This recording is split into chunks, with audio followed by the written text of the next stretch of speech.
क्या आपको लगता है कि भारत में लोकतंत्र और बड़े साम्राज्यों की शुरुआत मुगलों या अंग्रेजों के आने से हुई थी? तो आप गलत हैं। आज से करीब 2500 साल पहले भारत 16 महाशक्तियों में बटा हुआ था, जहां खून खराबा था, राजनीति थी, दुनिया के पहले गणतंत्र थे और एक ऐसी सुपर पावर बनने की होड़ थी जिसने भारत का नक्शा हमेशा के लिए बदल दिया। कुरु, पांचाल और मगध, ये सिर्फ नाम नहीं, बल्कि प्राचीन भारत के वो अखाड़े थे जहां इतिहास लिखा जा रहा था। लेकिन सवाल ये है कि ये 16 महाजनपद अचानक उभरे कैसे, और इनमें से वो कौन सा एक राज्य था जिसने बाकी 15 को घुटने टेकने पर मजबूर कर दिया। आज के इस वीडियो में हम समय के पहिए को पीछे घुमाएंगे और जानेंगे इन 16 महाजनपदों की पूरी कहानी, उनकी ताकत, उनकी कमजोरी। तो चलिए शुरू करते हैं आज की हमारी वीडियो।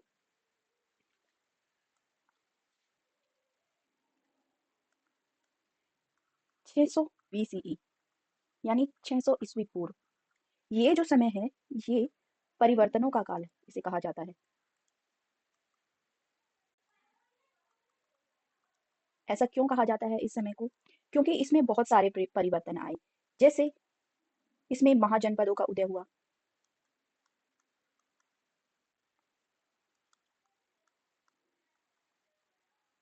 इसी समय में मगध का उत्कर्ष हुआ।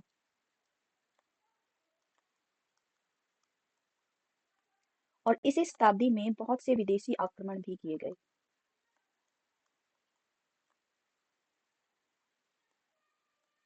और यही वो समय था जब धार्मिक आंदोलनों की शुरुआत हुई। और इसी शताब्दी में पहली बार मुद्रा का विकास हुआ।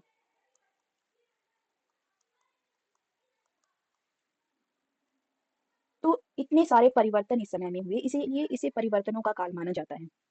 इस समय के, इस शताब्दी के कुछ अन्य नाम भी बताए गए हैं।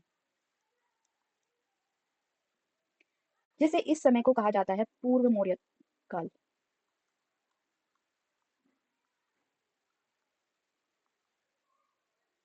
इसे कहा जाता है 16 महाजनपदों का काल।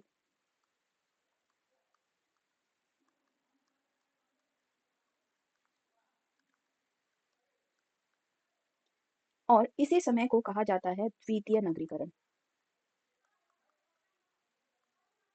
द्वितीय नगरीकरण क्यों कहा जाता है? क्योंकि हम पहली क्लासेस में पढ़ चुके हैं कि जो पहला नगरीकरण था, यानी जो पहली शहरी सभ्यता थी, वो थी हड़प्पा सभ्यता। हड़प्पा सभ्यता में सबसे पहले हमें नगर, शहर देखने को मिलते हैं। उसके बाद हमें जो दूसरा नगरीकरण या शहरीकरण देखने को मिलता है, वो मिलता है 600 बीसीई में।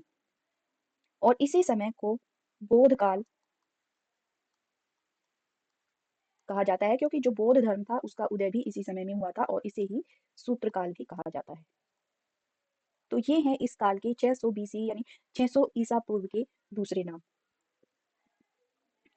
लेकिन आज का हमारा टॉपिक है 16 महाजनपद,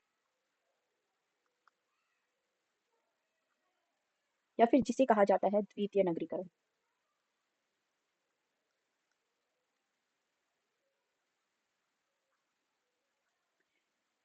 जो ये 16 महाजनपद है, इनकी जानकारी हमें कहाँ से मिलती है? इनकी जानकारी का जो स्रोत है वो क्या है?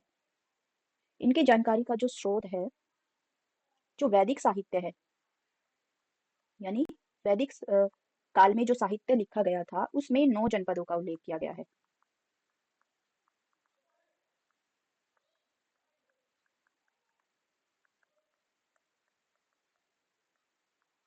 वैदिक साहित्य में 9 जनपदों का उल्लेख हमें मिलता है। उसके बाद जो पाणिनि थे, जो एक महान संस्कृत व्याकरणाचार्य थे, इन्होंने पाणिनि ने कौशल, मगध और वत्स सहित 22 महाजनपदों का वर्णन किया है। यानी पाणिनि के अनुसार 22 महाजनपद थे, और उनमें कौशल, मगध और वत्स ये भी शामिल थे। अब बात आती है बौद्ध ग्रंथों की, क्योंकि बौद्ध जो धर्म था वो इसी काल में उदय हुआ था उसका, और बौद्ध ग्रंथ भी इसी काल में लिखे गए। बौद्ध ग्रंथों में आते हैं महावस्तु और अंगुत्र निकाय।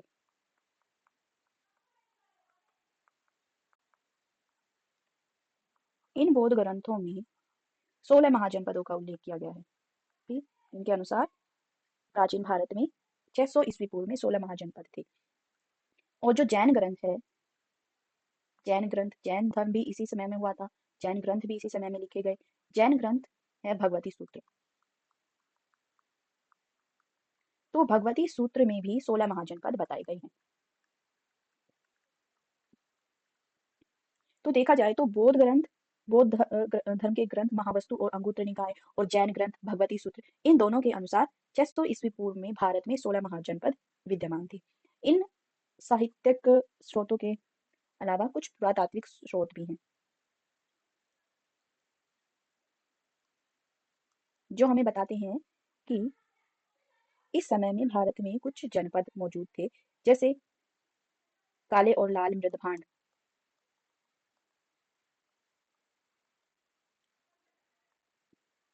और उत्तरी काले मृदभांड।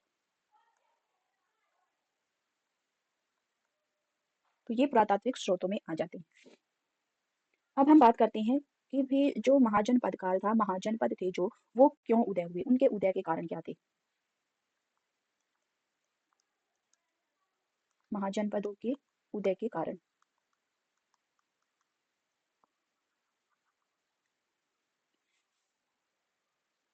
तो इसमें आ जाता है सबसे पहले लोहे की भूमिका। दूसरा है राजनीतिक कारण। कुछ राजनीतिक कारण थे जिनकी वजह से, जिन्होंने महाजनपदों के उदय को अ, अग्रसर किया। उसके बाद कुछ धार्मिक कारण रहे होंगे और कुछ आर्थिक और व्यापारिक कारण भी रहे होंगे जिनकी वजह से महाजनपदों का उदय हुआ।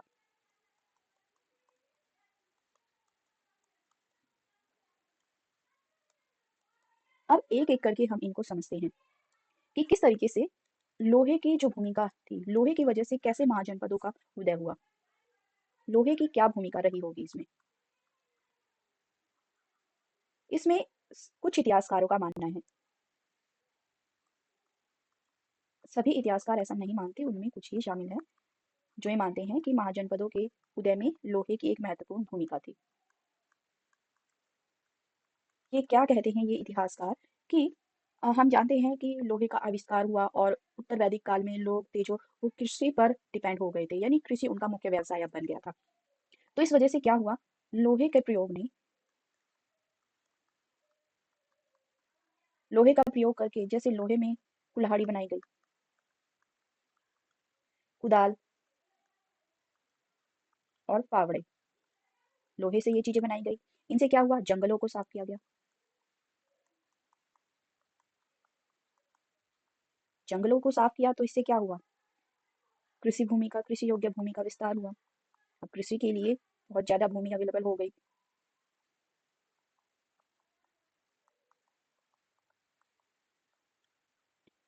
लोहे का हल बना।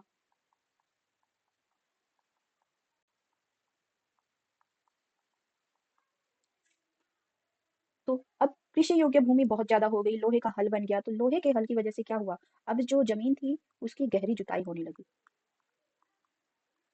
इससे क्या हुआ, उत्पादन में वृद्धि हुई।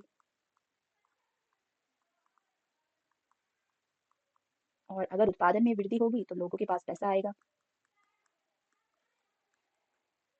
लोगों के पास पैसा होगा तो वो राजा को टैक्स देंगे, राजा के पास पैसा बढ़ेगा। और इससे क्या होगा, गांव का विकास होगा। और गांव का विकास होगा तो गांव किसमें, नगरों में बदल जाएंगे, या आप कह सकते हैं महाजनपदों में वो बदल जाएंगे। तो ये थी महाजनपदों के उदय में लोहे की भूमिका। लोहे के प्रयोग ने जंगलों को साफ करने में मदद की। अब जंगलों को साफ करना आसान हो गया। आप जानते हैं जो जो गंगा वाला एरिया है, गंगा का जो सिंचित क्षेत्र है, वहां पर पहले बहुत ज्यादा जंगल होते थे। तो उन जंगलों को साफ किया गया, कृषि योग्य भूमि बनाई गई। तो जो आर्य लोग थे अब वो धीरे धीरे पूर्व की ओर बढ़ रहे थे। तो उन्होंने क्या किया, जंगलों को साफ करके कृषि योग्य भूमि बनाई, वहां पर खेती करने लगे, उत्पादन में वृद्धि हुई, लोगों के पास पैसा आया और लोगों के टैक्स से राजा के पास पैसा बढ़ा। राजा ने गांव के विकास पर ध्यान दिया और धीरे धीरे ये जो गांव थे ये नगरों में बदलने लगे और यहीं से महाजनपदों का उदय हुआ। अब बात करते हैं राजनीतिक कारणों की, कि वो कौन से राजनीतिक कारण थे जिन्होंने महाजनपदों के उदय में महत्वपूर्ण भूमिका निभाई।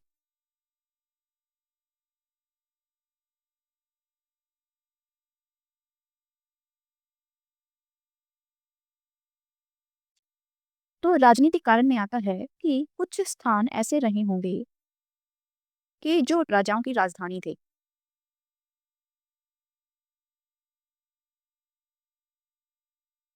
अगर वो स्थान राजाओं की राजधानी थे तो उन्हें क्या कहा जाता था? उन्हें कहा जाता था राजधानी जनपद।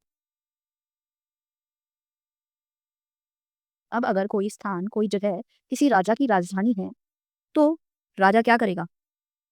राजा उसका विकास करेगा, उसके विकास पर ध्यान देगा। वहाँ पर सड़कें बनाई जाएँगी, सड़कें होंगी और और क्या होगा? और वहाँ पर अच्छी इमारतें होंगी, वहाँ पर सुविधाएँ अच्छी होंगी। तो इससे क्या होगा? जनपद कोई जनपद है और उसका विकास हुआ, राजा ने किसी स्थान का अपनी राजधानी का विकास किया, तो इससे क्या होगा? महाजनपद बन जाएगा वो। अब तीसरा कारण है धार्मिक कारण। वो कौन से धार्मिक कारण थे जिनकी वजह से महाजनपदों का उदय हुआ? अब ऐसे ही कुछ ऐसे स्थान भी होंगे उस समय पर जो धार्मिक केंद्र रहे होंगे। ऐसे स्थानों पर तीर्थ यात्रियों का भी आना-जाना होगा।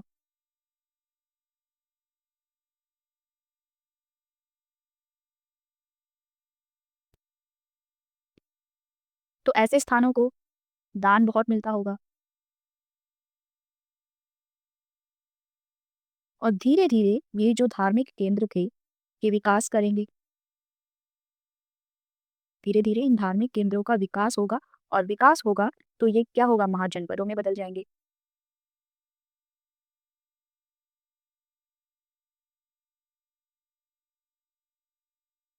तो ये था धार्मिक कारण। अब लास्ट में आता है आर्थिक और व्यापारिक कारण।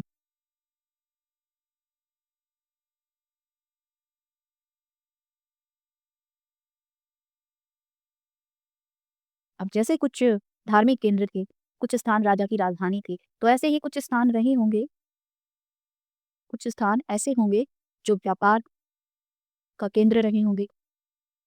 वहाँ पर व्यापारी आएँगे, व्यापारियों का आना-जाना होगा वहाँ पर। व्यापारियों का आना-जाना होगा, तो आर्थिक गतिविधि बढ़ेगी यहाँ पर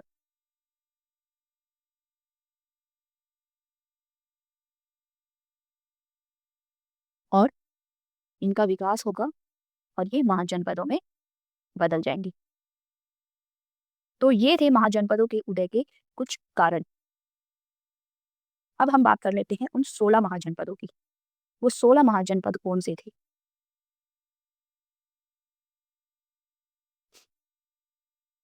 तो सबसे पहले आता है अंग। आपने सुना ही होगा अंग देश। तो ये वर्तमान में जो उत्तरी बिहार है, उत्तरी बिहार का भागलपुर और मुंगेर का एरिया, जो आज बिहार में भागलपुर और मुंगेर का एरिया है, वहाँ पर पहले अंग देश हुआ करता था। इसकी राजधानी थी चंपा और इसका वास्तुकार माना जाता है महागोविंद को। जो अंग था ये व्यापार और वाणिज्य का केंद्र था।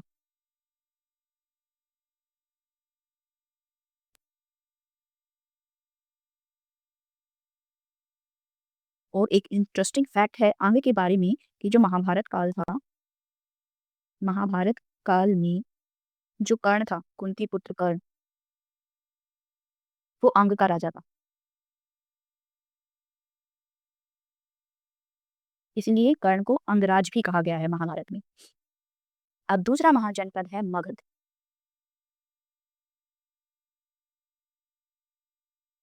जो आधुनिक पटना है आज बिहार में।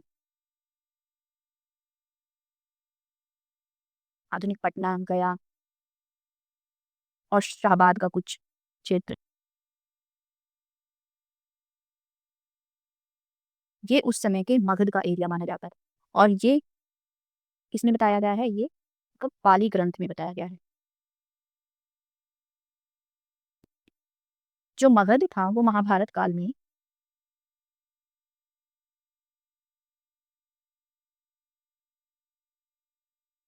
जरासंध वहाँ का राजा था और ये जो जरासंध था ये बृहद्रथ वंश से था। मगध की राजधानी थी गिरिब्रज और राजगीर की 2 राजधानी मानी जाती है। तीसरा है वज्जी।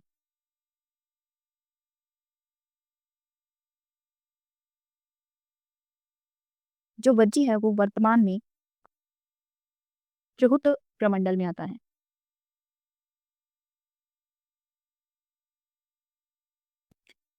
उस समय जो वज्जी था वो 8 राज्यों का संघ था और उनमें से जो प्रमुख थे वो थे विदेह, विदेहवंश, वज्जी और लिच्छवी और चात्रिक। ये कुछ वंश उस प्रमुख थे जो वज्जी संघ के भाग थे। इसकी राजधानी थी वैशाली। वैशाली बिहार का एक आधुनिक शहर है।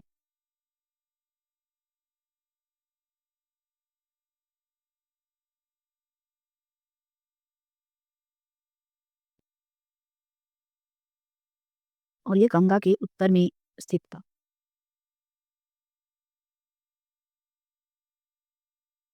जो महाजनपद काल था उस समय यहाँ का राजा था जेटक।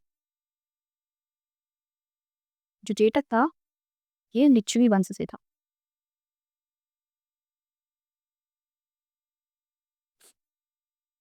अब जो वज्जी संघ है उसके बारे में एक बहुत इंपॉर्टेंट फैक्ट है कि जो वज्जी संघ था वो विश्व का पहला गणतंत्र था।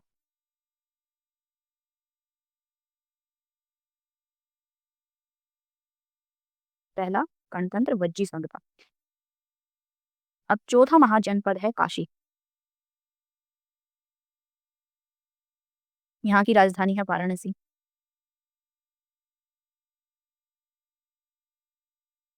और यहाँ का एक राजा था जो बहुत शक्तिशाली था। शक्तिशाली राजा ब्रह्मदत्त। ब्रह्मदत्त ने कौशल महाजनपद पर विजय प्राप्त की थी। कौशल पर विजय प्राप्त की।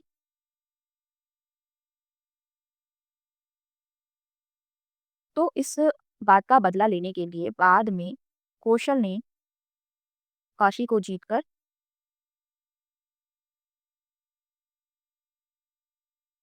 अपने राज्य में मिला लिया था।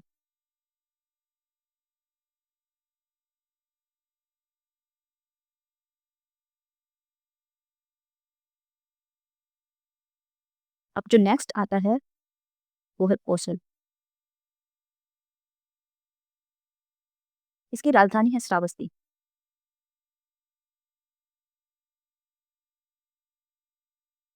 वर्तमान में श्रावस्ती जिले में श्रावस्ती में गांव है सहेत और महेत। ये यूपी में आते हैं। तो ये जो एरिया है सहेत और महेत गांव ये उस समय कौशल कहलाती थी। जो कौशल की जो सीमाएं हैं वो उत्तर में नेपाल से लगती थी। उत्तर में नेपाल से सीमाएं थी इसकी और दक्षिण में सई नदी तक, पश्चिम में पांचाल तक और पूर्व में गंडक नदी तक इसकी सीमाएं थी।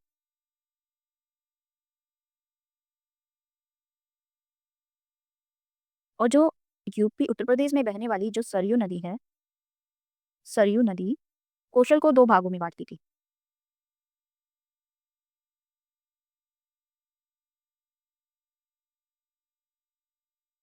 पहला उत्तरी कौशल जिसकी राजधानी थी श्रावस्ती और दूसरा दक्षिणी कौशल जिसकी राजधानी थी कुशावती। तो इस तरह से जो कौशल देश था इसकी 2 राजधानियां थी श्रावस्ती और कुशावती। अब इसके बारे में कुछ इंपॉर्टेंट फैक्ट हैं जैसे यहाँ का राजा था प्रसेनजीत। यहाँ का राजा कौन था? प्रसेनजीत। प्रसेनजीत बुद्ध का समकालीन था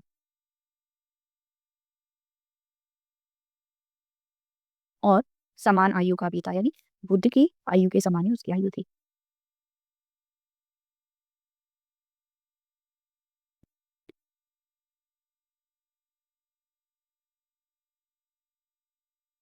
नेक्स्ट जो है वो है मल। जो मल है वो पूर्वी यूपी में देवरिया जिले में वर्तमान में ये स्थान है उसका। इसके दो भाग थे।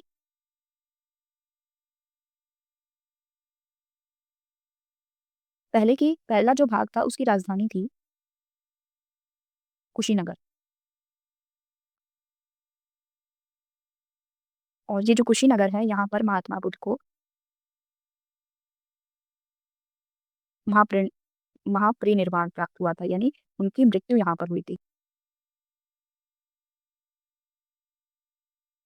और दूसरी जो राजधानी है, दूसरे भाग की राजधानी थी पावापुरी। और यहाँ पर महावीर स्वामी की मृत्यु हुई थी।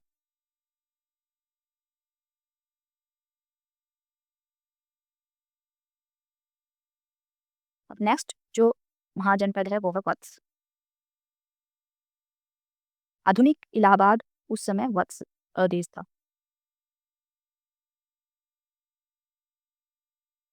जिसे अब प्रयागराज कहा जाता है। इसकी जो राजधानी थी वो थी कौशाम्बी।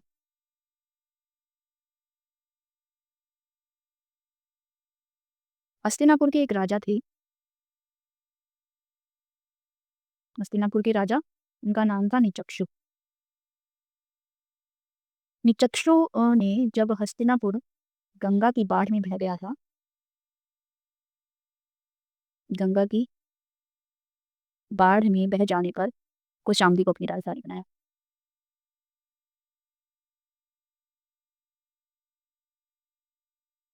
कौशाम्बी को राजधानी उन्होंने बनाया।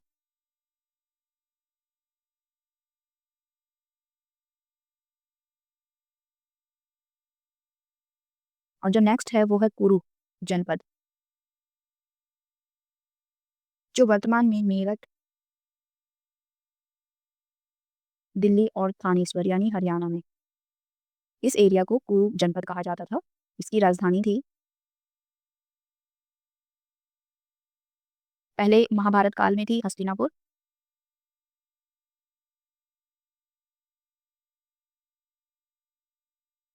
और बाद में बनी इंद्रप्रस्थ।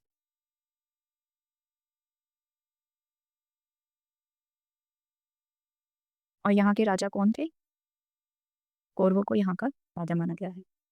तो ये थे हमारे पहले 8 महाजनपद। लेकिन कहानी अभी खत्म नहीं हुई है, बाकी के 8 अभी बाकी हैं। तो उन्हें हम पार्ट 2 में करेंगे।